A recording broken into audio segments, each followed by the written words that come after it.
නමස්කාර වේවා බුදුරුවනට සැමදා බුදු හිමි සරණ යමි. නමස්කාර වේවා ධම්රුවනට සැමදා සදහම් සරණ යමි. නමස්කාර වේවා සංඝරුවනට සැමදා මහා සංඝ සරණ යමි. නමස්කාර වේවා තුනුරුවනට සැමදා තිසරණ සරණ යමි. සාදු සාදු සාදු. පරම පූජනීය ගුරුදේවෝත්තම කල්යාණ මිත්‍ර පින්වත් ලොකු ස්වාමීන් වහන්සේට ගෞරවාදර වන්දනාව වේවා. සාදු සාදු සාදු. පූජනීය මහා සංඝරත්නයන් අවසරයි, ශ්‍රද්ධාවන්ත වාසනාවන්ත පින්වතුනේ, අද මේ ධම්මෝසද සද්ධර්ම දේශනාවට පැතිබර අනුග්‍රහය දරනවා අංක 275 වලව්වේගම විජිතපුර අනුරාධපුර යන ලිපිනේ පදිංචි දැනට කොරියාවේ සේවයේ නියුතු පින්වත් UP ඉරේස් මදුසංක සහ UP දිනේස් සඳරුවන් යන ඒ සහෝදරයන් විසින් මූලිකව ඒ අය මේ පින්කම සිදු කරමින් බලාපොරොත්තු වන්නේ කොරෝනා වසංගතය මැඩ පැවැත්වීමට වෙහෙස වෙන අප ලංකා භූමියේ අතිගරු ජනාධිපතිතුමා ඇතුළු කාර්ය මණ්ඩලයට, ත්‍රිවිධ හමුදාවට, පොලිසියට, සෞඛ්‍ය සේවාවල නියුතු සියලු දෙනාට සහ මාධ්‍ය ආයතනවල සේවයේ නියුතු සියලු දෙනාට සෙත් ශාන්ති ආශිර්වාද ප්‍රාර්ථනා කිරීම, ඒ වගේම කොරෝනා වෛරසය හේතුවෙන් රෝගාතුරව සිටින ලක්වාසී ලෝකවාසී හැම දෙනාට නිරෝගී සුව සම්පත්තිය සැලසේවා කියන අදහසිනුයි මේ පින්කමට අනුග්‍රහය දරන්නේ. අප භාග්‍යවත් අරහත් සම්මා සම්බුදුරජාණන් වහන්සේ දේශනා කොට වදාළ උතුම් ශ්‍රී සද්ධර්මය යම් කෙනෙක් බොහෝ දෙනාගේ යහපත පිණිස දන් දෙනවා නම්, ඊට දායක වෙනවා නම්, බුදුරජාණන් වහන්සේ වදාළේ ඔවුන්නේ දායක වුණේ, ඔවුන්නේ සිදු කළේ දානයන් අතර අග්‍රවන ධර්ම දානය කියලයි. ධර්මයේ ලෙස බුදුරජාණන් වහන්සේ දේශනා කළේ උතුම් චතුරාර්ය සත්‍ය ධර්මය. ඒ චතුරාර්ය සත්‍ය ධර්මය අවබෝධ නොකළ නිසා මේ සත්වයාට දීර්ඝ වූ සසර ගමනක යන්නට සිද්ධ වුණා. සිදු වී තිබෙනවා. යමෙක් චතුරාර්ය සත්‍ය ධර්මයන් අවබෝධ කළොත් ඔවුන්ට මේ දුක් විඳින සංසාර ගමනින් නිදහස් වෙන්න ලැබෙනවා. ඒ නිසායි භාග්‍යතුන් වහන්සේ මහා කරුණාවෙන් චතුරාර්ය සත්‍ය ධර්මය මේ ලෝකයට දේශනා කළේ. බුදුරජාණන් වහන්සේ එක් කලෙක බුදුරජාණන් වහන්සේගේ සමීපයේ පැවිදි වුණා. උන්වහන්සේගේ නම මාළුන්ගේ පුත්ත. ඔය මාළුන්ගේ පුත්ත කියන තෙරුන් වහන්සේ බුදුරජාණන් වහන්සේ සමීපයේ වැඩ ඉන්න කාලේ දවසක් පින්වතුනේ දහවල් දානය අනුභව කරලා දානින් පස්සේ විවේකීන් වැඩ ඉන්නවා රුක් සෙවණක. කවුද? මේ මාළුන්ගේ පුත්ත තෙරුන්. ওই වැඩ ඉද්දී මාළුන්ගේ පුත්ත තෙරුන් වහන්සේගේ හිතට මේ මෙහෙම අදහසක් ආවා. ඒ කියන්නේ බුදුරජාණන් වහන්සේ විසින් ස්ථීර පිළිතුරක් ලබා නොදෙන ලද අදාළ නොවන ප්‍රශ්න 10ක් තිබුණා. ඔබ සාමාන්‍යයෙන් අහලා ඇති මේ ප්‍රශ්න 10 ලෝකයට කෙලවරක් තියනවාද කියන පැනය බුදුරජාණන් වහන්සේ පිළිතුරක් දීම පිණිස අදාළ කරගත්තේ නැහැ. ලෝකයට කෙලවරක් නැද්ද කියන ප්‍රශ්නය බුදුරජාණන් වහන්සේ පිළිතුරක් ලබා දීම පිණිස අදාළ කරගත්තේ නැහැ. මේ විදිහට ප්‍රශ්න 10ක් තිබුණා. මාළුන්ගේ පුත්ත තෙරුන් වහන්සේ රුක්සවණේ වාඩි වෙලා මේ මෙහෙම හිතනවා. දැන් බුදුරජාණන් වහන්සේ මේ ප්‍රශ්න 10ට ස්ථීර පිළිතුරක් ඍජු පිළිතුරක් දීලා නැහැ. මම අද බුදුරජාණන් වහන්සේ ළඟට යනවා.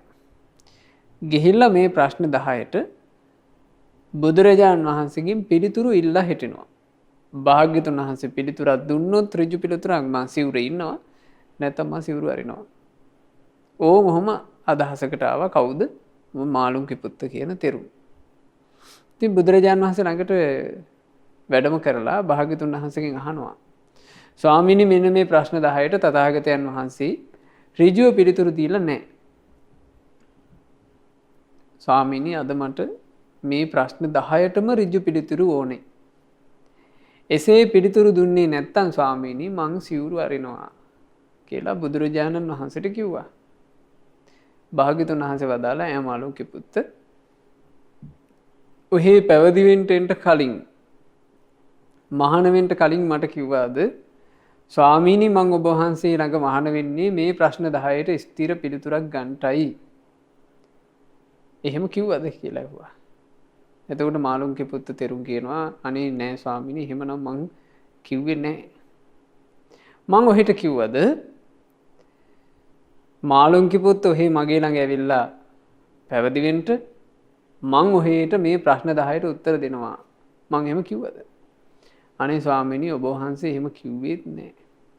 ඉතින් බුදුරජාණන් වහන්සේ අහනවා මාළුන්ගේ පුත්ත එහෙනම් ඔහේ කුමක් පිණිස කවරෙක්වද මේ ප්‍රතික්ෂේප කරන්න කියලා ඇහුවා.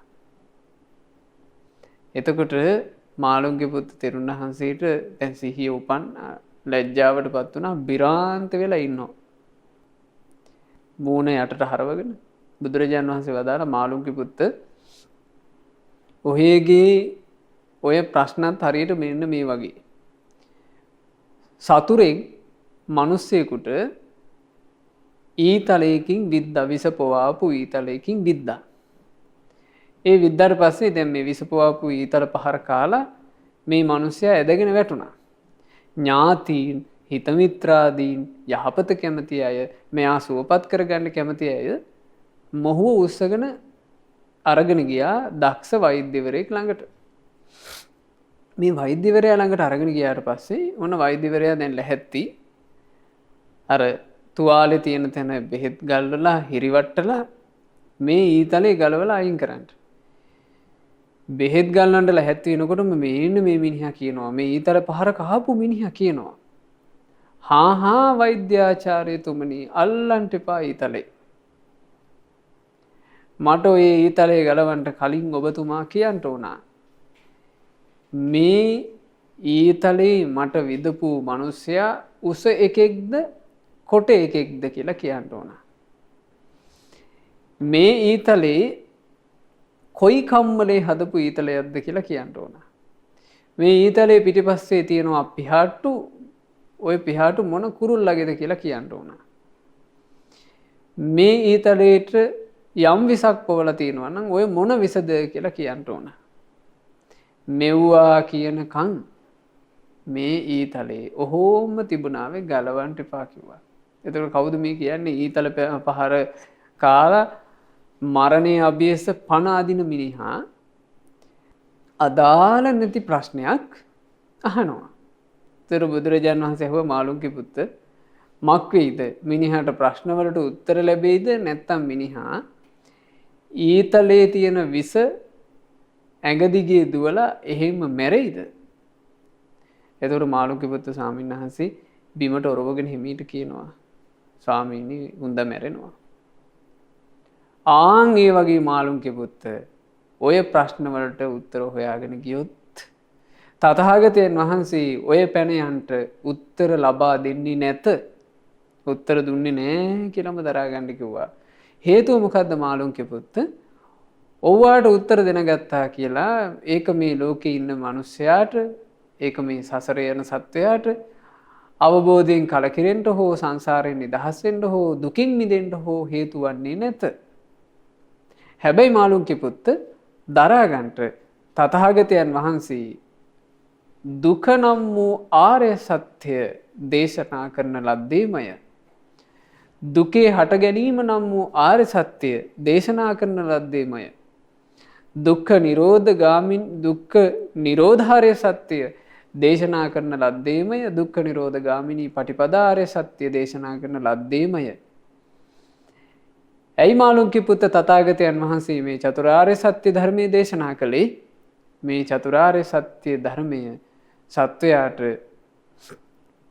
සම්බෝධය අවබෝධයේ පිණිස හේතු වන්නේය. අභිඥාය විශිෂ්ට ඥානයේ පිණිස හේතු වන්නේය. නිබ්බිදාය අවබෝධයෙන් කලකිරෙන්න හේතු වන්නේය. විරාගාය සසරේ නොයල්ම පිණිස හේතු වන්නේය. නිරෝධාය සසරේ ඇල්ම නිරුද්ධ කරගන්නට හේතු වන්නේය. නිබ්බානාය සංවත්තන්ති සත්වයාට මේ දුක් විඳින්මින් යන සසරින් නිදහස්ව නිවනේ සැනසීම පිණිස හේතු වන්නේය.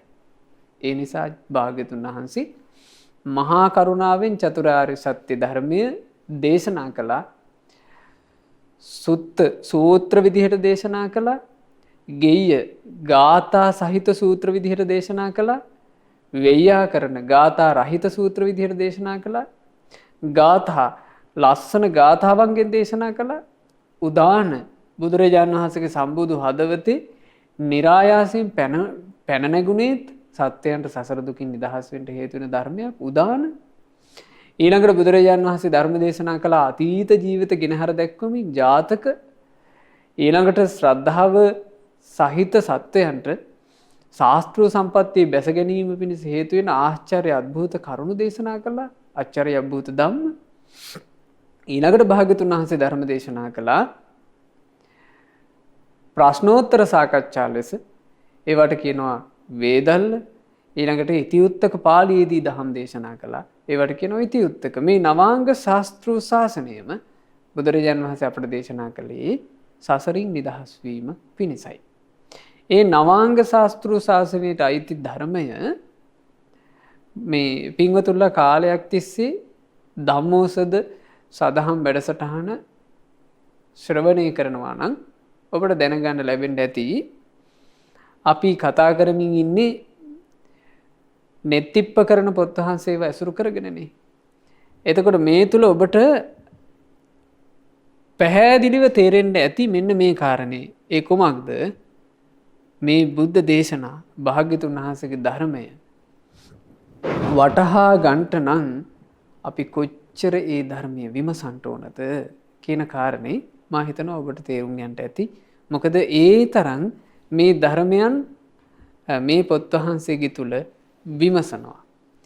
ඉතින් අපි හාරයන් කිහිපයක් යටතේ මේ ධර්ම විග්‍රහයන් කෙටියෙන් ඉගෙන ගත්තා. අද අපට ඉගෙන ගන්න තියෙනවා චතුබ්බ්‍යුහාර කියන කොටස.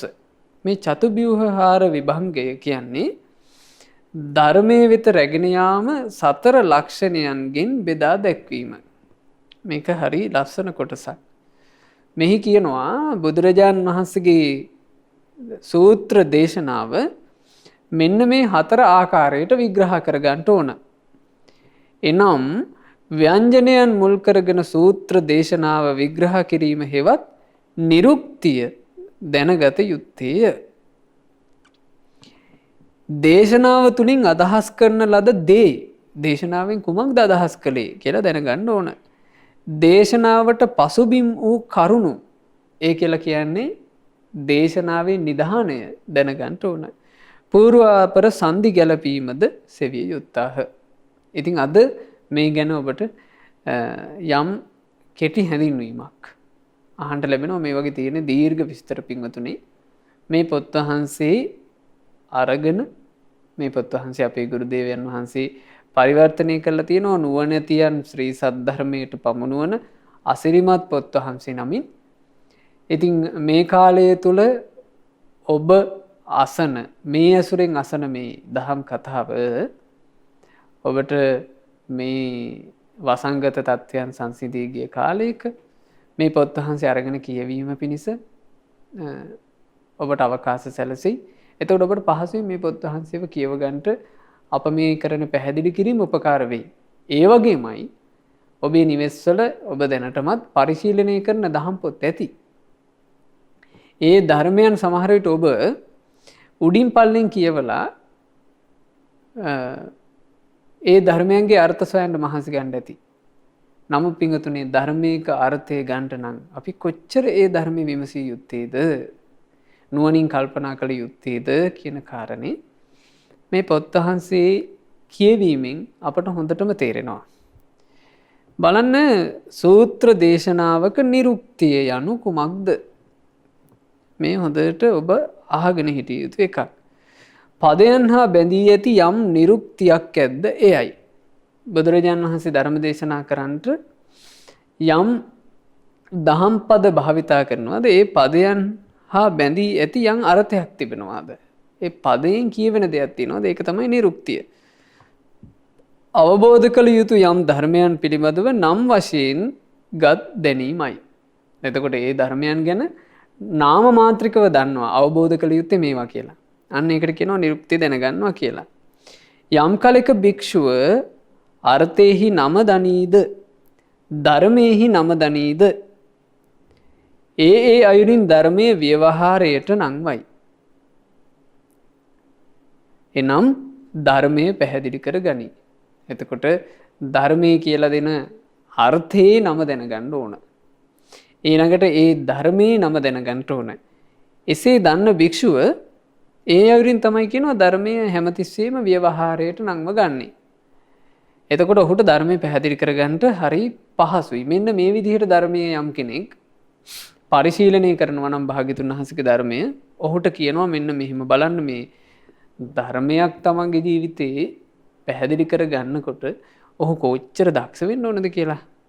බලන්න මෙබඳු භික්ෂුවට කියන නම් මෙබඳු භික්ෂුව අර්ථෙහි දක්ෂ නිසාවෙන් අත්ථ කුසලය ධර්මයේහි දක්ෂ නිසාවෙන් ධම්ම කුසලය ව්‍යංජනයේහි දක්ෂ නිසාවෙන් ව්‍යංජනය කියලා කිව්වේ ඒ කියන වචනේ හරියට තෝරගන්න ඔහු දක්ෂයි.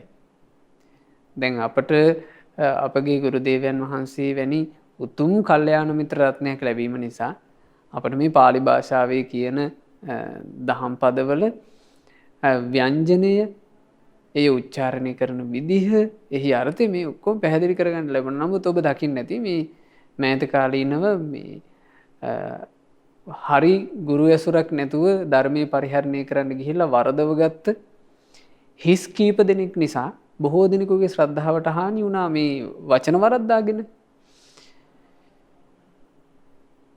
එතකොට ඔහුට කියනවා ව්‍යංජනෙහි දක්ෂ නිසා ව්‍යංජන කුසල. ධර්ම විග්‍රහයේ දක්ෂ නිසාවෙන් නිරුක්ති කුසල වෙයි. පූර්වාපර සංදි ගැලපීමෙහි දක්ෂ නිසාවෙන් පුබ්බාකර කුසල වෙයි. දේශනා කිරීමෙහිලා දක්ෂ නිසාවෙන් දේශනා කුසල වෙයි. අතීතයේ ආරම්භය ඇති පැනවීම වල දක්ෂ නිසාවෙන් අතීත අධිවචන කුසල වෙයි. අනාගතයේ ආරම්භය ඇති පැනවීම වල දක්ෂ නිසාවෙන් අනාගත අධිවචන කුසල වෙයි. වර්තමානයේ පැනවීම වල දක්ෂ නිසාවෙන් පච්චුප්පන්න අධිවචන කුසල වෙයි. ස්ත්‍රීලිංග වචන පැනවීමෙහි දක්ෂ නිසාවෙන් ඉත්තාදී වචන කුසල වෙයි. එතකොට මේ සම්පූර්ණයෙන් කියන්නේ නිරුක්තිය ගැන. පුරුෂලිංග වචනේ පැනවීමෙහි දක්ෂ නිසාවෙන් පුරුෂාදී වචන කුසල වෙයි. නපුංසකලිංග වචන පැනවීමෙහි දක්ෂ නිසාවෙන් නපුංසකාදී වචන කුසල වෙයි. ඒක වචනෙහි දක්ෂ විසාවෙන් ඒකාදී වචන කුසල වෙයි. නොඑක් වචනෙහි දක්ෂ නිසාවෙන් අනේකාදී වචන කුසල වෙයි. ආදී වශයෙන් කියනු ලැබේ.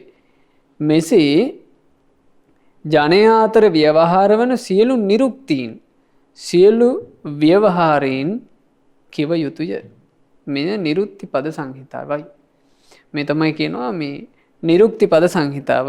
දැන් අපි මේ චතුබ්බ්‍යූහාරයෙන් ඉගෙන ගන්නේ. ඒ හතරෙන් පළවෙනි එක තමයි නිරුක්තිය.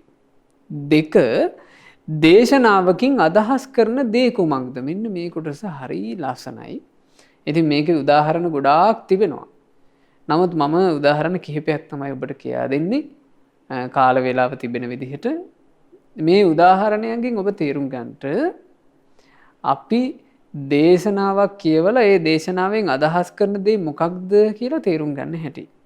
පළවෙනි උදාහරණය හරිම ලස්සනයි. අපි අහලා තිබෙන ගාථාවක්. ධම්මෝ හවේ රක්ඛති ධම්මචාරින් චත්තං මහන්තං යථා වස්ස කාලේ ඒසානිසංසෝ ධම්මෝ සුචින්නේ න දුග්ගතින් ගච්ඡති ධම්මචාරී. මේන්න මෙහෙම මේ ගාථාව මෙහි සිංහල අර්ථය මොකක්ද? ධම්මෝහවේ රක්ඛති ධම්මචාරින්, ධර්මය ඒකාන්තයෙන්ම ධර්මයේ හැසිරෙන කෙනාව රකී. චත්තං මහන්තං යථා වස්ස කාලේ, මහත් වූ වර්ෂාවක් ඇති කල්හි ලොකු කුඩය එය දරා සිටින කෙනාව රකින්නේ යම්සේද එසේමය. ඒසානි සංසෝ ධම්මේ සුචින්නේ, මනවින් පුරුදු කරන ලද ධර්මයේ ආනිසංසය මෙයයි. නදුග්ගතින් ගච්ඡති ධම්මචාරීති, ධර්මයේ හැසිරෙන කෙනා සතර අපා ආදී දුගතියක නොයන්නේ වෙයි. මේ තමයි සිංහල අර්ථය. මෙහි අදහස ගන්න හැටි බලන්ට. මේ අදහස ගන්න විදිහ කවුද අපට කියා දෙන්නේ? මහා කච්චායන නම් වූ චතුපටිසම්භිදාලාභී අපගේ බුදුරජාණන් වහන්සේගේ සසුනේ කෙටියෙන් පවසන ලද ධර්මයේ විග්‍රහ කොට දේශනා කිරීමෙහිලා අතිශයින්ම දක්ෂ වූ මහරහතන් වහන්සේ. මේ දෙසුමේදී භාග්‍යතුන් වහන්සේගේ අදහස කුමක්ද? යම් කෙනෙක් සතර අපායෙන් මිදෙනු කැමති වන්නහුද ඔහු ධර්මයේහි හැසිරෙන්නෝ වන්නාහ යන්නයි. මෙහිලා භාග්‍යතුන් වහන්සේගේ අදහස මෙයයි. මේ ධර්මයේ දේශනා කරන පරමෝත්තම ශාස්ත්‍රඥ වහන්සේගේ අදහස මොකද්ද? යමෙක් මේ සතර අපාය ආදී අනන්ත දුක්ඛයන්ගෙන් නිදහස් වෙනු කැමති නම් ඔවුන් ධර්මයේ හැසිරිය යුත්තේමය කියන අදහස. ඒ අදහසින් තමයි බුදුරජාණන් වහන්සේ මේ ධර්මය දේශනා කළේ. එතකොට එහෙම තමයි ගාථාවකින් අර්ථය ගන්නෙ නැත්තම් මේ අර්ථය හරියට ගන්න බැරි වුණා මොන්න බලන්න. මට මතකයි එක අවස්ථාවක පිරිසක් මට මතක විදිහට ගාමන්ට් එකක වගේ මේ රැකියා ස්ථානයක ස්ටාෆ් එකේ පිරිස. ඒ කියන්නේ මේ ඔවුන් අවුරුද්දකට වතාවක් අර ස්ටාෆ් එකේ පිරිස සතුටු වෙන්න ඔවුන් විනෝද චාරිකාවක් යනවා. මේ විනෝද චාරිකාව 30 දිනක් වගේ බස් එකක තමයි ගියේ. ඒ යනකොට පින්වතුනි බස් එක අනතුරකටපත් වුණා. මාර්ගයෙන් පිටපැනලා බස් එක ප්‍රපාතයකට පෙරළුණා. එතකොට මේ ප්‍රපාතයේ පහළට බස් එක පෙරලීගෙන යනකොට ඉතින් මේ බස් එකේ හිටපු හැමදෙනාවම සමහරු බස් එකෙන් පැනගත්තා, සමහරු ජනෙල් දොරවල් වලින් විසි වුණා. හැමෝම එහින් මෙහින් වැටුණා. වැටිලා ඔය අතපය ආදිය මේ තුවාල වෙලා උලුක් වෙලා හැමදෙනාම වගේ බේරුණා.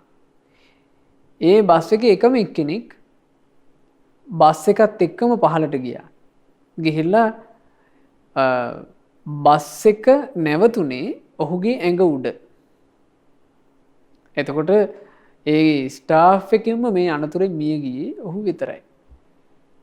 මේ ස්ටාෆ් එකේ ඉන්න පිරිස ධර්මයේ හැසිරෙන පිරිසක් නෙමෙයි. හැබැයි අර මැරිච්ච කෙනා බොහොම උත්සාහවත් වෙච්ච කෙනෙක් අනිත් අයට වඩා ධර්මයේ හැසිරෙන්න. එතකොට මේ අනතුරෙන් පස්සේ ඒ පිරිස ඇවිල්ලා අපිත් එක්ක කතා කළා. ඒ කතා කරනකොට ඒ පිරිස කියනවා ස්වාමීනි දැන් අපේ කවුරුත් ධර්මයේ හැසිරුන්නේ නැහැ. හැබැයි අපි ආරක්ෂා වුණා. ඒ වුණාට ස්වාමීනි අනේ අර ධර්මයේ හැසිරිච්ච කෙනාගේ උඩම මේ බස් එක හිටන්නේ. ස්වාමීනි මේක බුදුන් වැඩන්නේ. එතකොට අර ගාථාව බොරුනේ කිව්වා. ධම්මෝ හවේ රක්ඛති ධම්මචාරී කිව්වට ධර්මයේ විසින් අර ධර්මයේ හැසිරෙන කෙනාව රැක්කේ නැහැ නෙමෙයි. එතකොට මම මේ මුළු ගාථාවම උන්ට කියලා දුන්නා. ඇයි ගාථාවේ කෑල්ලනේ අහන්නේ? ධම්මෝ හවේ රක්ඛති ධම්මචාරී. ධර්මයේ හැසිරෙන්නව ධර්මයේ ආරක්ෂා කරයි. ඒ හරියට මහා වරුසාවක් මැද කුඩේ අතදරා සිටින කෙනා ඒ කුඩේ විසින් රකින්නාසේය. ධර්මයේ හැසිරීමේ ආනිසංසය මෙයයි. න දුග්ගතින් ගච්ඡති ධම්මචාරී. ධර්මයේ හැසිරෙන කෙනා දුගතියේ යන්නේ නැත. බලන්න ආශ්චර්යය, බලන්න අద్භූත බව. මේ බුදුරජාණන් වහන්සේගේ මේ ධර්මය සම්පූර්ණයෙන් අහන කෙනාට හිත පහදින්නේ කොතෙන්ද? හරියට විමසුවා නම් එහෙනම් මං කරන්න ඕන ධර්මයේ හැසිරෙන එක. ධර්මයේ තමයි මාව රකින්නේ. පින්වතුනි, මේ ජීවිතය ගත කරනකොට මරණය පැමිණීම අවිනිශ්චිතයි. ඒට විදිහක් නැහැ, ඒට තැනක් නැහැ, ඒට වයස් භේදයක් නැහැ, ඒට ක්‍රමයක් නැහැ. කොයියම්ම හෝ වයසකදී, කොයියම්ම හෝ තැනකදී, කොයියම්ම හෝ ක්‍රමයකදී මරණය අපේ ජීවිතේ කරා පැමිණෙනවාමයි. අපට මැරෙන්න වෙනවා. එතකොට මරණය කියන එක වළක්වනවා කියන එක නෙවෙයි ධර්මයෙන් කරන්නේ. ඇත්තටම මේ මිනිස්සයා ප්‍රශ්නයක් කරගත යුත්තේ කොයි මොහොතක හෝ මැරෙන එක නෙවෙයි. මරණින් මත්තේ අපේ ජීවිතේ මලාට පස්සේ මෙහි දරකඩ වගේ මේක තියලා යනවා. දැන් ඔය පාස්කු ප්‍රහාරය ආදී ආවා. මේ මිනිස්සු මේ තමන්ගේ කටයුතු කරගෙන හිටියා. එකපාර පුපුරව ගත්තා. එකපාර මැරිලා ගියා. මැරෙන එක නෙවෙයි ප්‍රශ්නේ. මලාට පස්සේ මරණින් මතු ගතිය කුමක් වේවිද? ආන්නේ එකයි ප්‍රශ්නය. ඒ ප්‍රශ්නෙට මේ දේශනාවේ පිළිතුර තියෙනවා. ධර්මයේ හැසිරුණොත්, ධර්මයේ හැසිරෙන කෙනා දුගතිය නොයන්නේ. නිසා භාග්‍යතුන් වහන්සේගේ අදහස හරියට දැනගන්න කෙනා ධර්මයේ හැසිරෙනවා. බලන්න තව ගාථාවක් තෝරනවා. හරි ලස්සනයි. චෝරෝ යථා සන්දි මුඛේ ගහිතෝ සකම්මුනා හඤ්ඤතේ භජ්ජතේච එවං අයං පෙච්ච පජා පරත්ථ සකම්මුනා හඤ්ඤතේ භජ්ජතේ චාති. හරිම ලස්සනයි. යම්සී ගෙවල් අතර සංධියේදී අල්ලා ගන්නා ලද සොරෙක් තමන්ගේ සොරකම් හේතුවෙන් නැසීම් බැඳීම් ආදියට ලක් වෙයිද? එසේයින්ම මේ සත්ව ප්‍රජාව මරණින් මතු පරලොවදී තමන්ගේ පව්කම් හේතුවෙන් නැසීම් බැඳීම් ආදියට ලක් වෙයි. බලන්න එහි අර්ථය. ලෝකේ තියෙනවනේ පින්වතුනි බන්ධනාගාර, දඬුවම්. මේවා තියෙන්නේ කාටද? හොරකම් ආදී වැරදි කටයුතු කරන උන්දලාටයි. හොරකමක් කරලා අහු වුණාම මිනිස්සුන්ගෙන් ගුටි කන්ට වෙනවා. ඔබ දකින්න ඇති සමහර ලාවට ওই මාධ්‍ය හිමත් ගියා හොරකම් කරලා අහු වුණාට පස්සේ ඕන මිනිස්සු එකතු වෙලා ගස් බඳිනවා. ගස් බඳිනවා. ඊළඟට මිනිස්සුන්ගේ පහර කෑමට ලක් වෙන්න වෙනවා. හිරේ විලංගුවේ වැටෙන්න වෙනවා. බොහෝ දුක් විඳින්න සිද්ධ වෙනවා මේ ජීවිතේදිම සොරකම් කරන සොරෙකුට. ඕන ඔය වගේමයි කියනවා මේ සත්ත්ව ප්‍රජාව ප්‍රාණඝාතාදී පව්කම් කරොත් ඒ පාප කර්මයේ හේතුවෙන් මේ සත්ත්ව ප්‍රජාව මේ පරලොවදී නැසීම් බැඳීම් ආදී මහා දුක්ඛයට ලක් වෙනවා. මේ දෙසුමෙහිදී භාග්‍යතුන් වහන්සේගේ අදහස කුමක්ද? ඔන්න ගාථාව මොකද්ද මේකේ අදහස කියලා තෝරගන්නවා. මේ තෝරන්නේ කොහොමද? විමසන කෙනා තෝරගන්නේ. මට මතකයි බුද්ධ දේශනාවේ එක ලස්සන පදයක් තිබෙනවා. න චින්තයන්තෝ පුරිසෝ විශේෂ මදිගච්ඡති. හිතන්ට බැරි පුරුෂයාට විශේෂත්වයක් කරා යාමක් නැහැ කියලා. එතකොට මේ ධර්ම විමසන්න ඕන අපි. ඒ විමසන්ට මේ හැබෑම රහතන් වහන්සේ නමක් අපට ක්‍රමයේ කියලා දෙනවා. මේ දෙසුමේදී භාග්‍යතුන් වහන්සේගේ අදහස කොමක්ද? යත් චේතනාත්මකව කරන ලද, රැස් කරන ලද දුක් වේදනා උපදවන කර්මයන්ගේ අනිෂ්ට වූ අමිහිරි වූ විපාක විඳින්ට සිදුවන්නේ යන්නයි. මේකේ අදහස මොකද්ද? යම් කෙනෙක් චේතනා පහල කරලා සිත කය වචනෙන් කටයුතු කළොත් ඒ චේතනාත්මකව කරන ලද පාප කර්මයන්ගේ අමිහිරි වූ අනිෂ්ට වූ විපාක පරලෝකෙදි විඳින්න සිද්ධ වෙනවා කියන දේ. මේ සත්‍ය බුදුරජාන් වහන්සේ මෙහි අදහස් කළා. එතකොට මේක කියවන කෙනෙක් මේ අදහස ගත්තට පස්සේ වළකිනවා පාපේ. අයියෝ මේ පව්කම් කරලා මරණින් මත්තේ මට විඳවන්න වෙයි. අන්න අදහස ගත්ත කෙනාට සිද්ධ වෙන දේ. තව ගාථාවක් තෝරනවා. සුඛකාමානි භූතානි යෝ දණ්ඩේන විහිංසති අත්තනෝ සුඛ මේසානෝ පෙච්චසෝන ලබති සුඛන්ති. උදාන පාළියේ දණ්ඩ සූත්‍රේන මේ ගාථාව. මොකද්ද? සුඛකාමානි භූතානි සත්වයෝ සැපයට කැමතිය. යෝ දණ්ඩේන විහිංසති එබඳු සැප කැමති සත්වයෙක්ව යම් කෙනෙක් දඬුවම් ආදියෙන් හිංසාවට ලක් කරන්නේ නම් අත්තනෝ සුඛමේසානෝ පෙච්ච සෝන ලබතේ සුඛං. ඔහු පරලොවදී කොයිතරම් තමන්ගේ සැපේ සෙව්වත් ඔහුට පරලොවදී සැපයක් නොලැබේ. මේ දෙසුමෙහි භාග්‍යතුන් වහන්සේගේ අදහස කුමක්ද? යම් කෙනෙක් සැපයෙන් ප්‍රයෝජන ඇත්තෙහු නම් ඔහු පව්කම් නොකරන්නාහුය. බලන්න සත්‍යය. යමෙක් පරලොව සැප ලබන්න කැමති නම් ඔවුන් කුමකින් වළකින්න ඕනද? පව්කම් වලින් වළකින්න ඕන.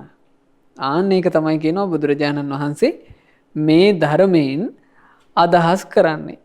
ඉතින් මේ විදිහට බුදුරජාණන් වහන්සේ දේශනා කරන ධර්මයේ අභිප්‍රාය මොකද්ද දේශනාවේ අදහස කියලා හොයාගන්න ඕන. මේ දේශනාවක් කියවට පස්සේ අපි ඒ දේශනාවෙන් මෙහිලා බුදුරජාණන් වහන්සේ කුමක් අදහස් කරනවද කියලා හොයන්න ඕන. දැන් තව උදාහරණයක් බලන්න. අපි අහලා තියෙන ගාථාවක්. අප්පමාදෝ අමත පදං පමාදෝ මච්චුනෝ පදං අප්පමත්තා නමියන්ති යේ පමත්තා යථා මතති. ධම්මපදයේ අප්පමාද වර්ගයේ ආරම්භක ගාථාව. කුසල ධර්මයන්හි අප්‍රමාදීව කටයුතු කිරීම නිවන සාක්ෂාත් කිරීමට කාරණේ වෙයි. අප්පමාදෝ අමත පදං.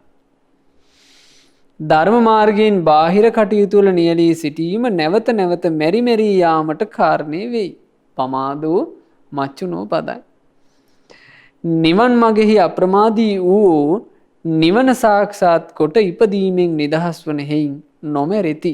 අප්පමත්තා නමියන්ති. බාහිර කටයුතු වල නියැලීමෙන් ප්‍රමාද වූ මැරී ගිය උදවිය බඳු වෙති. යේ පමත්තා යථා මතාති. මේ දෙසුමෙහිදී භාග්‍යතුන් වහන්සේගේ අදහස වූයේ කුමක්ද? යම් කෙනෙක් නිවන සෙවීම කැමති වන්නාහුද ඔව්හු අප්‍රමාදී වන්නාහ යනුවෙනි. එතකොට මේ ගාථාව හරියට කියවුවා නම් කියවා විමසුවා නම් එයාට බුදුරජාණන් වහන්සේ මේ දේශනාවෙන් අදහස් කළේ කුමක්ද කියලා දැනගන්න පුළුවන්. මේ අදහස දැනගන්න කෙනා දක්ෂයෙක් නම් කොතෙන්ද දෙන්නේ? අප්‍රමාදී වෙනවා. අප්‍රමාදීව ධර්මයේ හැසිරෙන්න එයා මහන්සි ගන්නවා. මෙන්න මෙහෙම තමයි කියනවා දේශනාවේ අභිප්‍රාය. දේශනාවේ අදහස සෙවිය යුත්තේ. තව කාරණාවක් අපි කියවනේ දැන් මේකේ පළවෙනි එක තමයි නිරුක්තිය හොයන්න ඕන. ඊළඟට දේශනාවකින් අදහස් කරපු දේ හොයන්න ඕන. ඊළඟට කුමක්ද? දේශනාවේ නිදානේ පසුබිම හොයන්න ඕන. දහම් දෙසුමකදී පසුබිම් වන කාරණේ යනු කුමක්ද? යම් පරිදි ධනිය ගොපළු තෙමේ භාග්‍යතුන් වහන්සේට පැවසුවේද? මේ ධනිය සූත්‍රයේදී අතර මේ ධනිය සූත්‍රයේ යෙදෙන ගාථාවක්. මේ ධනිය සූත්‍රයේ මෙහි තියෙන්නේ සුත්ත නිපාතේනේ. එහි මේ ධනියත් එක්ක දහම් කතාව හට ගන්නකොට වාසවර්ති මාරයා මේන මේ විදිහේ ගාථාවක් කිව්වා. ඔන්න අහගෙන ඔබේ ගාථාව. නන්දති පුත්තේහි පුත්තිමා ගෝමිකෝ ගෝහි තතේව නන්දති උපදීහි නරස්ස නන්දනා නහිසෝ නන්දති යෝ නිරූපදීති. ඕන්න මේක මේ බුදුරජාණන් වහන්සේ වදාළ ගාථාවක් නෙමෙයි. බලන්ට මේකේ අදහස. නන්දති පුත්තේහි පුත්තිමා, දරුවෝ ඇති තැනැත්තා දරුවන් නිසා සතුටු වෙයි. ගෝමිකෝ ගෝහි තතේව නන්දති, ගවයෝ ඇති කෙනා ගවයෝ නිසා සතුටු වෙයි. උපදීහි නරස්ස නන්දනා, පංචකාම කෙලෙස් උපදී නිසා මිනිසාට සතුට ලැබේ. නහිසෝ නන්දති යෝ නිරූපදීති, ඒ පංචකාමාදී කෙලෙස් උපදී නැතිනම් ඔහුට කිසි සතුටක් නැත. මේක කාගේ ගාථාවක්ද? මේක මාරයාගේ ගාථාවක්. එතකොට මේවා තමයි සමහරට අද ගොඩාක් මාධ්‍යයන්ගෙන් අහන්න ලැබෙන්නේ නේ. කාගේ බණද වැඩපුර මාධ්‍යයන්ගෙන් අහන්න ලැබෙන්නේ? මාරයාගේ බණයි. බලන්න බුදුරජාණන් වහන්සේ වදාළ අර්ථය. ඒට පිළිතුරු වශයෙන් භාග්‍යතුන් වහන්සේ මෙසේ වදාළ සේක. සෝචති පුත්තේහි පුත්තිමා ගෝමිකෝ ගෝහි තතේව සෝචති උපදීහි නරස්ස සෝචනා නහිසෝ සෝචති යෝ නිරූපදී. දරුවන් නැති තැනැත්තා දරුවන් නිසාම ශෝක කරයි. ගවයන් නැති තැනැත්තා ගවයෝ නිසාම ශෝක කරයි. පංචකාමයේ නිසා මිනිසාට ශෝකය උපදී. පංචකාම උපදී නැතිව සිටීද ඔහුට ශෝකයක් නැත්තේය. මේක තමයි දේශනාව. මේ කාරණෙහි පසුබිම් ඇති දෙය මෙසේ වැටහෙයි. මේ කියන්නේ මේ පොත් වහන්සේ. මේ දෙසුමෙහිදී භාග්‍යතුන් වහන්සේ බාහිර කාම වස්තුන්ට අයත් දේ උපදී වශයෙන් වදාළ බවයි. එතකොට බලන්න, මේ දේශනාවක් කියවලා ඒ දේශනාවෙන් භාග්‍යතුන් වහන්සේ මේ යම් වචනයකින් කුමක්ද අදහස් කළන්නේ කියන එක හරිය ලස්සනට තෝරගන්නවා ඒ දේශනාව විමසීම තුළ. මේ දේශනාවෙහිදී භාග්‍යතුන් වහන්සේ බාහිර කාම වස්තු වලට තමයි මේ උපදී කියන වචනය පාවිච්චි කළේ කියලා තෝර බේර ගන්නවා. දැන් බලන්න පින්වතුනි, මේ ගාථාවන්ගේ අර්ථයනේ. සාමාන්‍ය කෙනෙක් නම් අර මුල් ගාථාවට අහු වෙලා යන්නේ නැද්ද? ඇත්ත නොවේ කියලා හිතයි. පුත්තු ඉන්න කෙනාට පුත්තු නිසා නොවේ සතුට තියෙන්නේ. නමුත් අර්ථය, නුවණැත්තන්ගේ අර්ථය මොකද්ද? දරුවන් නැති තැනැත්තා දරුවන් නිසා ශෝක කරයි. මට මතකයි මේ නුවණැති කෙනෙක් ජීවිතේ අවබෝධ කරගන්න හැටි සම්බන්ධයෙන් තියෙන හරිය ලස්සන සූත්‍ර දේශනාවක්. ඒ දේශනාවේ සිද්ධිය මෙහෙම එකක්. එක බ්‍රාහමණයෙකුගේ පින්වතුනි බොහොම දුප්පත් බමුණෙක්. මේ බ්‍රාහමණයා මේ අනුන්ගේ හරක් ටිකක් බලාගෙන ඔය හරක් නිසා තමයි ආදායම් උපදේලා ජීවිතේ ගැට ගහගෙන හිටියේ. පින්වතුනි මේ හරක් ටික පැනලා ගිහිල්ලා. දැන් හරක් මේ බැඳලා තිබුණා ලනු කඩාගෙන මුන් පැනලා. දැන් පැන්නට පස්සේ මේ මිනිසයා සතියක් තිස්සේ හරක් හොයලා. අනේ හොයාගන්න බැරි වෙලා ඔය කොසල් රටේ. ඉතින් කොසල් රටේ තිබුණ ඔය මේ කැලයක් ගානේ ගිහිල්ලා මේ මිනිහා හරක් හෙව්වා. හම්බුන්නේ නැහැ. අන්තිමේට ඔය කොසල් රටේ තිබුණ එක කැලයකට මෙයා ඒ වෙනකන් ගිහින් තිබුණේ. දැන් සතියක් වෙනවා හරක් නැතුව. ඉතින් හරි හිතේ අමාරුවෙන් මේ මිනිසයා මේ කැලේවත් හම්බ වෙයිද කියලා ওই කැලේට රිංග ගත්තා. දැන් ගිහිල්ලා ඉතින් හරක් හොයනවා. හරක් හොයනකොට පින්වතුනි පින කියන එක මිනිස්යාව යොමු කරන හැටි හරි පුදුමයි. මෙයාව ගානට බුදුරජාණන් වහන්සේ ළඟටනේ යවුනේ. භාග්‍යතුන් වහන්සේ රුක් සෙවණක වැඩ ඉන්නවා. ඒ රුක් සෙවණේ රම් පිළිමේ තිබ්බ වගේ බුදුරජාණන් වහන්සේ වැඩ ඉන්නකොට මේ මිනිස්යාගේ තිබුණ සියලු වේදනා සංසිඳලා ගියා. සතුට උපන්නා. බුදුරජාණන් වහන්සේ ළඟට ගිහිල්ලා වන්දනා කරගෙන අර හිතේ තියෙන වේදනාවල් දැන් අද වුණත් අපිට හිතට ගින්නක් ආවට පස්සේ අපි බෝධියක් සෑයක් භාග්‍යතුන් වහන්සේගේ ලස්සන පිළිම වහන්සේ නමක් ගාවට ගිහිල්ලා අපි හිත සංසිඳව ගන්නවනේ. දැන් ජීවමාන බුදුරජාණන් වහන්සේ ළඟ කොහොම සැනසෙල්ලක් තියෙන්නද? ඉතින් මේ මිනිස්සයා ගිහිල්ලා වන්දනා කරගෙන හිත සනස ගන්න මහන්සි ගන්නවා. බුදුරජාණන් වහන්සේ ওই වෙලාවේ දැස ඇරියා. දැස ඇරපුවම කාන්තිමත් මේ වේදනාවන්ගෙන් වෙහෙසටපත් නොවිච්ච කාන්තිමත් ඇස් දෙකක් බුදුරජාණන් වහන්සේට තියෙනවා. දකින්නකොට මේ බ්‍රාහමණයට සතුටු හිතුණා. මේ බ්‍රාහමණයා තමුන්නේ දුක කියනවා. අනේ ස්වාමීනි, දැන් 7 දවසක් වෙනවා මගේ හරක් ටික නැති වෙලා. ස්වාමීනි, ඒකුම් නැති නිසා මට හරි වෙහෙසයි. ස්වාමීනි, මගේ ගෙදර කෙල්ලෝ 9 දෙනෙක් හිටියා. ඒකුම් ඔක්කොම දීග දීපු මිනිස්සු උන්ව දාලා ගිහිල්ලා උන් දැන් වැන්දපු. උන් දරුවෝත් එක්ක මගේ ගෙයි වහලයටමයි ඉන්නේ. මේ වැන්දපු කෙල්ලෝ 4 දෙනෙක් තියාගෙන උන්ගේ දරු පැටව කෑකොස්සන් ගහනවා. ස්වාමීනි, මේ හරි ප්‍රශ්න මට. ඊළඟට ස්වාමීනි, අපේ මේ ගෙදර අටුවේ එක වියටයක් නැහැ. ඒකේ ස්වාමීනි මීයෝ උන් රජ වෙලා කියලා හිතන් ඉන්නේ. අටුව පුරාම මීයෝ නටනවා රැයට. හරියට නිින්දක් නැහැ. මට හරි ප්‍රශ්න.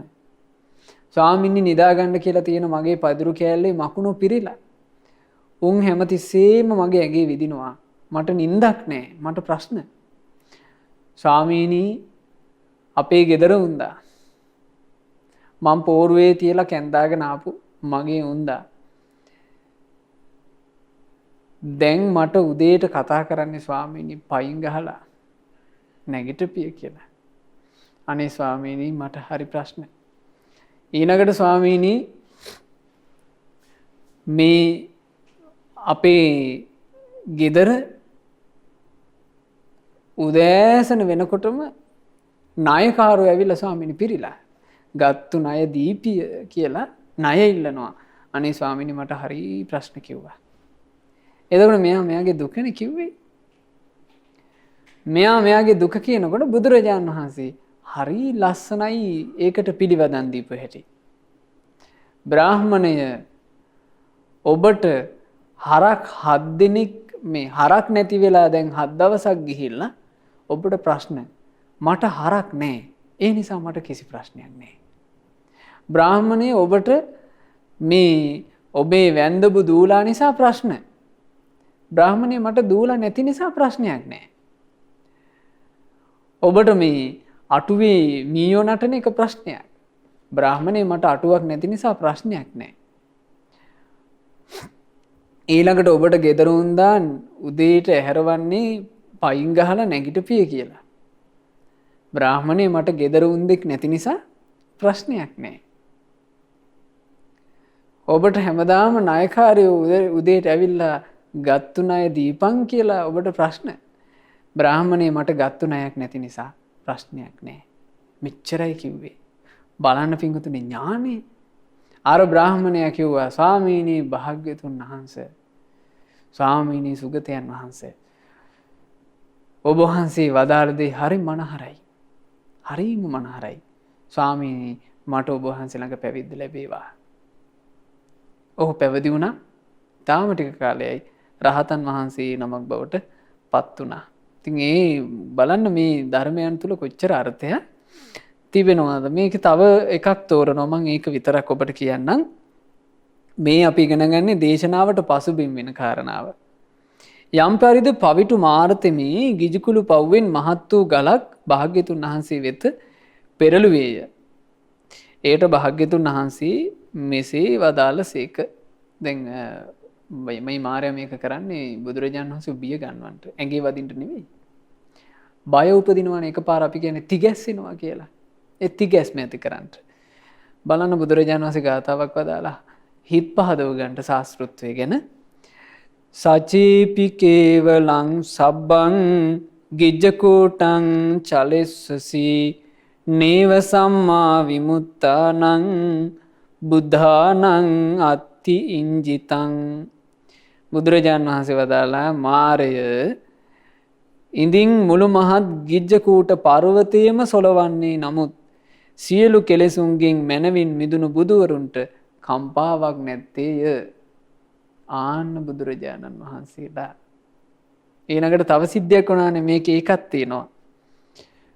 මේ බලන්න මේ බුද්ධ භාෂිතය තුළ අපිට කොච්චර බුදුරජාණන් වහන්සේ නම් වූ ශාස්ත්‍රීය සම්පත්තිය කෙරෙහි හිත පහදව ගන්නට ධර්මයන් තිබෙනවද කියලා. මේක උනේ පින්වතුනි මේ කාලේ බුදුරජාණන් වහන්සේ සම්බුද්ධත්වයේ සාක්ෂාත් කළ අලුත. ඔය කෝසලේ එක්තරා වනාන්තරයක තමයි බුදුරජාණන් වහන්සේ මේ වැඩ හිටියේ. ඒ වනාන්තරේ වැඩ ඉන්නකොට මට මතක විදිහට ඒ කාලේ මේ වස්සාන ඍතුව වැස්සානයේ තියෙන කාලේ බුදුරජාණන් වහන්සේ විවේකයෙන් වැඩ ඉද්දී මේ අපි කියන්නේ අර වර්ෂාවට කලින් එන්නේ පින්වතුනි කළුවරක්. ඒ කළුවරට මුළු පරිසරයම නිශ්චල වෙලා යනවා. නිහඬයි. මේ නිහඬ පරිසරේ බුදුරජාණන් වහන්සේ වැඩ ඉන්නකොට මාරයාට අදහසක් නැහැ තාම භාග්‍යතුන් වහන්සේ ශ්‍රී සම්බුද්ධත්වයේ සාක්ෂාත් කළා. මේ උන්වහන්සේගේ හිත කිසි කෙනෙකුට කම්පා කරන්න බෑ කියලා මාරයා මවාගත්ත වේශයක්. මහා විශාල නාග වේශයක් මවාගෙන බුදුරජාණන් වහන්සේ ළඟට එනවා. ওই නාගයා ගැන දීර්ඝ කතාවක් මේ දේශනාවේ තියෙනවා. ওই නාගයාගේ පෙනය හරියට සුවිශාල කුල්ලක් වගේ කියනවා. ඒ නාගයාගේ ඇස් ගෙඩි දෙක කොසල් රටේ පාවිච්චි කරපු ලොකු පිඟන් වගේ ලොකුයි කියනවා. ඊළඟට මේ නාගයා පින්වතුනි නාගයාගේ ශරීරයේ කඳ මහා කොටේකින් කරපු ඔරුවක් වගේ කියනවා. ඊළඟට මේ නාගයා පිඹිනවා. පිඹිනකොට කම්මලේ මහිනහම පිඹිනවා වගේ කියනවා. ඊළඟට මේ නාගයා අර මේ අඩ අඳුරේ දිව එළියට දානවා. එතකොට හරියට රෑ අඳුරේ අකුණු ගහනවා වගේ කියනවා. ඉතින් මේ සිද්ධිය වුණාම මෙච්චර එකක් වෙන්න ඕනේ නැහැනේ සාමාන්‍ය කෙනෙක් බියගෙන ඉන්න. බුදුරජාණන් වහන්සේ ඉස්සරහා මේ නාගයා ඉන්නකොට භාග්‍යතුන් වහන්සේ ලස්සන ගාථාවක් වදාලා. මෙන්න මේ ගාථාව.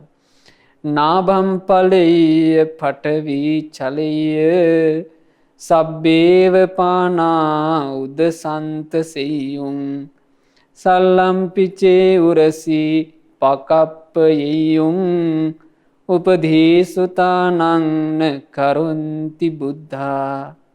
ඒ තමයි ගාථාව. නාභම් ඵලෙය්‍ය අහස පැලී ගියත් පඨවි චලෙය්‍ය පොළව සැලී ගියත් සබ්බේව පානා උදසන්ත සෙය්‍යුං අහස පොළව වැසි සියලු ප්‍රාණීහු තැතිගත්තත් සල්ලම්පිචේ උරසි පකප්පයෙය්‍යුං හදවත හුලකින් පහර කෑවත් උපදීසුතානං නකරන්ති බුද්ධා. බුදුරජාණන් වහන්සේලා උපදීන් තුලින් ආරක්ෂාවක් නොපතන්නේය. මේ කාරණාවට පසුබිම ලෙස ඇති දේ ගැන මෙසේ වැටහෙයි. මේ දේශනාවේදී භාග්‍යතුන් වහන්සේ ශරීරය උපදි වශයෙන් වදාළ බවයි. ඉතින් මෙන්න මේ විදිහට මේ දේශනා කීපයක් මූලික කාරණාව කරගෙන හරි අපූර්වට නිධානය එහෙම නැත්නම් දේශනාවක පසුබිම් වී ඇති දේ තෝරනවා. ඉතින් මේක ඔබ කියව ගන්නට මේ පොත් වහන්සේගෙන් මේ පිළිබඳව තව උදාහරණ කිහිපයක්ම දේශනාවේ මේ පොත් වහන්සේ තුල විස්තර වෙනවා. අපි දැන් ඉගෙන ගන්නේ 4 වෙනි කොටස චතුබ්බ්‍යවහාරයේ එන පූර්වාපර සංධිය කුමක්ද? පූර්වාපර සංධිය යනු එය මේන් මෙසේ දැනගන්න ඕන කියනවා. මේකටත් ගාථාවක් අරගන්නවා මේ අර්ථය තෝරන්ට. කාමන්දා ජාල සංචන්නා තණ්හා චදන චාදිතා පමත්ත බන්දුනා බද්ධා මච්ඡාව කුමිනා මුකේ ජරා මරණ මන් වෙන්ති වච්චෝ කීර පකෝම මාතරන්ති.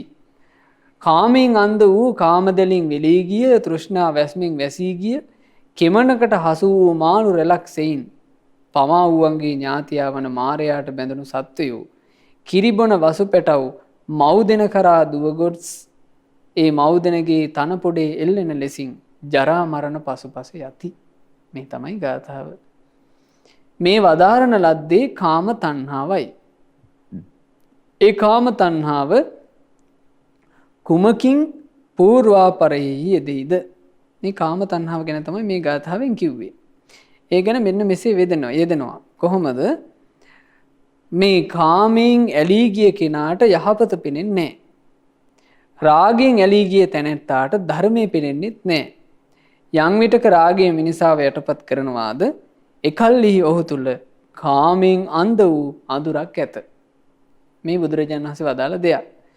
එතකොට මේක තෝරගන්න ඕන කියනවා අන්ධ භාවය ඒ වගේම වෙලී ගිය බව කියලා බුදුරජාණන් වහන්සේ යමකට වදාරනවාද ඔය කියලා තියෙන්නේ තණ්හාව ගැන. තණ්හාව කියලා බුදුරජාණන් වහන්සේ අදහස් කරනකොට ඒ තණ්හාවේ ස්වභාවය තමයි මනුස්සයව අන්ධ කරනවා, ඊළඟට තණ්හාව වෙලී යනවා. මෙහි බුදුරජාණන් වහන්සේ කාමය යනුවෙන් යමක් වදාරනවාද ඒ කියන්නේ ක්ලේශ කාමයටයි. කාම දෙලින් වෙලී ගියේ යනුවෙන් යමක් වදාළසේක්ද ඒ කාමයන්ගේ යෙදීම හෙවත් කාමරාගේ මතුවීම දක්වයි. එහෙයින් සිතේ උපදින කාමාශාව වශයෙන්ුත් ඒ කාම කෙලෙස් නැගී සිටීම වශයෙන්ුත් මෙතන වදාරන්නේ තෘෂ්ණා බන්ධනය ගැනයි. සසරේ පැවැත්මේ මූලික කරුණු වූ තණ්හාව ගැන බුදුරජාණන් වහන්සේ මෙහි වදාරන සේක.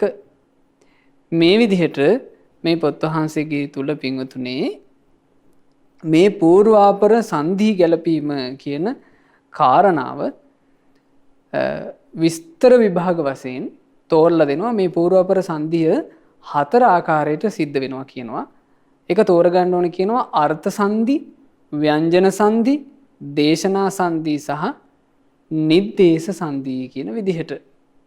එතකොට මෙහි අර්ථ සංධිය, ව්‍යංජන සංධිය කියන කාරණාව බලන්න මෙහි තෝරන විදිය.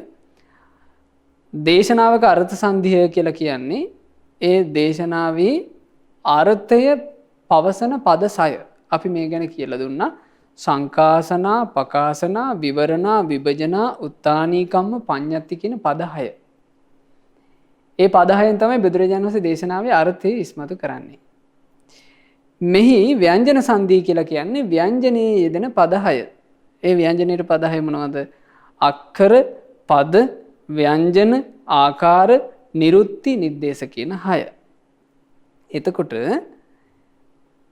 ඒ තමයි කියනවා අර්ථ සංධිය සහ ව්‍යංජන සංධිය. දේශනා සංධිය කියලා කියන්නේ මේ දේශනා සංධියේදී තෝරන්නේ හරි ලස්සන කාරණාවක්. ඒ තමයි මේ ගෝධික තෙරුන් වහන්සේගේ පිරිනිවීම. ඔබට මතක ඇති ගෝධික තෙරුන් වහන්සේගේ පිරිනිවීම අපි මේ ධම්මෝසද වැඩසටහනේදීම එක වැඩසටහනක කියලා දුන්නා. කාලසිලාවේදී ගෝධික තෙරුන් වහන්සේ පිරිනුවම් පෑවට පස්සේ මාරයා විසින් ගෝධික තෙරුන් වහන්සේගේ විඥානය හෙව්වනේ. ආන්නේ සිදුවීම මෙතන විස්තර කරනවා. දෙවියන් සහිත වූ, මරුන් සහිත වූ, බඹුන් සහිත වූ, ශ්‍රමණ බ්‍රාහ්මණයන් සහිත වූ දෙව් මිනිස් ප්‍රජාවෙන් යුතු ලෝකයා විසින් ලොවේහි කිසිවෙකුට නොයැලෙන සිතින් ධ්‍යාන වඩන රහතන් වහන්සේගේ භාවනා අරමුණ නොදන්නා ලද්දේය. ඒ රහතන් වහන්සේ ගිය මඟ, ඒ රහතන් වහන්සේගේ ජීවිතයේ උන්වහන්සේ අරමුණු කරගන්න කුසල් අරමුණ මේ මොකවත් පින්වතුනේ දෙවියන් මරුන් බඹුන් සහිත ලෝකයේ කිසිවෙකුට දකින්න බෑ. හැබැයි රහතන් වහන්සේ ගැන කියන්නේ හරියට අහසේ ඉගිලලා යන පක්ෂිය වගේ. අහසේ පක්ෂියෙක් ඉගිලුණාට පස්සේ අපට පියවර සටහනක් හොයන්න බෑ. අහසේ ගිය පියවර සටහන් නොතබාම පක්ෂියා ඉගිලලා යනවා. ආන්නේ වගේ රහතන් වහන්සේගේ භාවනා අරමුණ ලෝකයේ කිසිවෙක් නොදකින්නේය. මෙය දේශනා සංධියයි. මේ పూర్වපර සංධි තෝරද්දී ඉතින් මේවා පින්වතුන් මේ පොත් වහන්සේ කියවීමෙන් පින්වතුන්ට තවදුරටත් පැහැදිලි කරගන්න පුළුවන්. අවසානය නිද්දේශ සංධිය. නිද්දේශ සංධිය ගැන තෝරනවා නොඒක ආකාර වලින්. ඉතින් මම ඔබට කාල වේලාව ඉක්ම ගියපු නිසා එකක් කියනවා. කෙලෙස් ඇසුරු කරගත් සිත් ඇති පුද්ගලයෝ සසර පැවැත්ම තුළින් පෙන්වා දිය යුතුය.